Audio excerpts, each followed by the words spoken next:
जय हिंद साथियों। तो कैसे हैं आप लोग? देखिए, आज के इस वीडियो में हम लोग लघु विषाणु जनन को बहुत ही साधारण लैंग्वेज में समझने वाले हैं।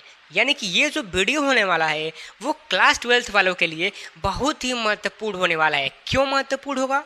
क्योंकि इस टॉपिक को बोर्ड एग्जाम में अकेले 5 नंबर में पूछा जाता है। कितने नंबर में? 5 नंबर वाला ये क्या है, टॉपिक है, ठीक ना। तो इसको आपको अच्छी प्रकार से समझना है। तो चलिए वीडियो को स्टार्ट करते हैं।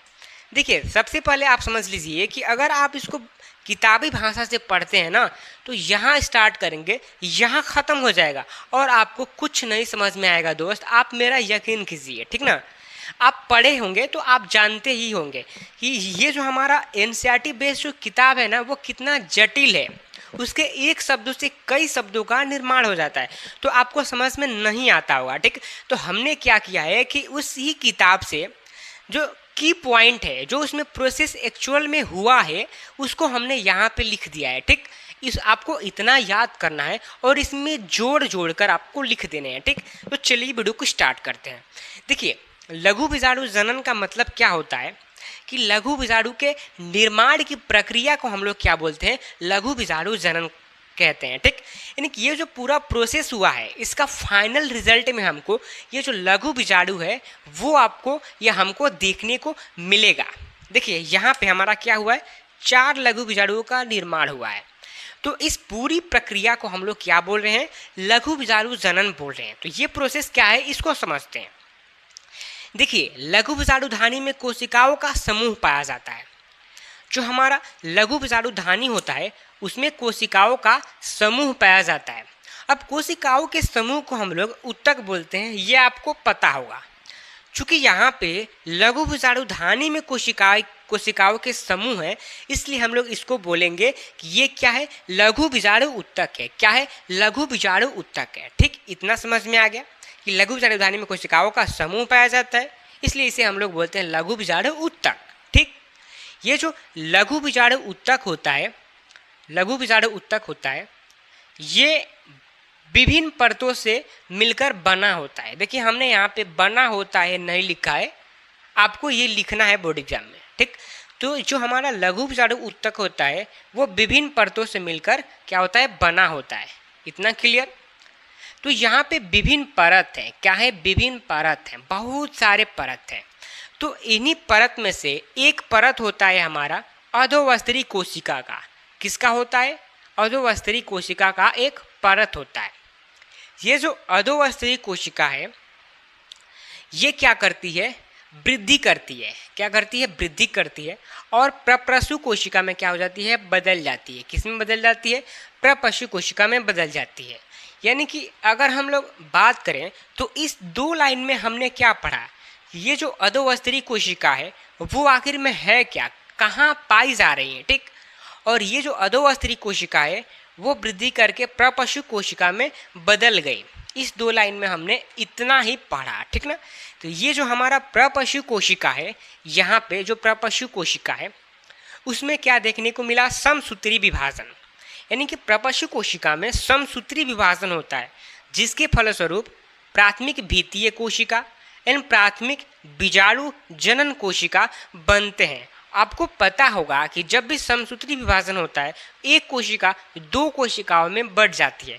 तो यहाँ पे हमारा जो प्रपशु कोशिका है वो कैसी है? एक कोशिका है। जैसे ही समसूत्री विभाजन हुआ है 2 कोशिकाओं में बदल गई है, ठीक ना। तो ये जो हमारा पहला कोशिका है वो है प्राथमिक भित्तीय कोशिका, दूसरा है प्राथमिक बीजाणु जनन कोशिका, ठीक। तो देखिए, आपको स्टेप बाय स्टेप समझना है।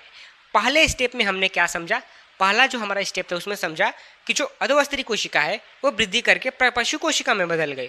दूसरे स्टेप में हमने क्या किया कि प्रपशु कोशिका को समसूत्री विभाजन करवाया और 2 कोशिकाओं का निर्माण कर लिया। जो पहला कोशिका थी वो क्या थी? प्राथमिक भित्तीय कोशिका, दूसरा प्राथमिक बीजाणु जनन कोशिका। क्लियर? अब आते हैं, देखिए, ये जो हमारा प्राथमिक भित्तीय कोशिका है इसमें आपको एक शब्द देखने को मिल रहा होगा, भित्तीय। एंड जो प्राथमिक बीजाणु जनन कोशिका है इसमें आपको देखने को मिल रहा होगा जनन। तो ये जो प्राथमिक भित्तीय कोशिका होती है, प्राथमिक भित्तीय कोशिका, ये क्या करती है? लघु विषाणुधानी के 4 परतों का निर्माण करती है। क्या करती है? जो हमारा प्राथमिक भित्तीय कोशिका होती है वो लघु विषाणुधानी के 4 परतों का निर्माण करती है, ठीक ना। देखिए इससे ये पता चल गया कि जो लघु विषाणुधानी होता है वो कितने परतों से मिलकर बना होता है, तो 4 परतों से मिलकर बना होता है, ठीक। इसको हम अपने अगले वीडियो में अच्छी प्रकार से डिटेल्स में पढ़ाने वाले हैं, ठीक। तो आपको उस वीडियो को मिस नहीं करना है। अब आगे बढ़ते हैं। ये जो हमारा प्राथमिक बीजाणु जनन कोशिका है, प्राथमिक बीजाणु जनन यानी कि इसके नाम में ही आ रहा है जनन, इसके नाम में आ रहा था भित्तीय, यानी प्राथमिक भित्तीय कोशिका इसके नाम में ही आ रहा था भित्तीय। तो ये क्या कर रही थी कि लघु बीजाणुधानी के 4 परतों का निर्माण कर रही थी। यहाँ पे आ रहा है प्राथमिक बीजाणु जनन कोशिका, तो ये क्या होगा, जनन। देखिए जनन जब भी आएगा ना इसमें जनन, तो क्या होगा, एक कोशिका से ज़्यादा कोशिका बनेंगे, नहीं इसमें आपको समसूत्री अर्धसूत्री विभाजन देखने को मिल सकता है, ठीक ना। देखिए यहाँ पे हमारा प्राथमिक बीजाणु जनन जो कोशिका है उसमें क्या होता है, समसूत्री विभाजन होता है। क्या होता है, समसूत्री विभाजन। बहुत देखिए इसमें बहुत सारे मतलब कोशिका बनते हैं भाई। यहाँ पे जो हमारा प्रपशु कोशिका है उसमें समसूत्री विभाजन हुआ है तो बहुत सारे कोशिकाओं में हुआ है, तो बहुत सारे ऐसे बने होंगे, ठीक ना। तो इसी प्रकार से ये प्रोसेस चलता है, ठीक। तो ये जो हमारा प्राथमिक बीजाणु जनन कोशिका होता है इसमें होता है समसूत्री विभाजन। जैसे ही समसूत्री विभाजन होगा लघु बीजाणु मातृ कोशिका का निर्माण हो जाता है, ठीक।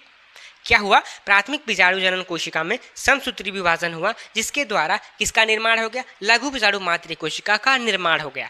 ये जो लघु बीजाणु मातृ कोशिका है, ये जो लघु बीजाणु मातृ कोशिका है उसमें क्या होता है, अर्धसूत्री विभाजन।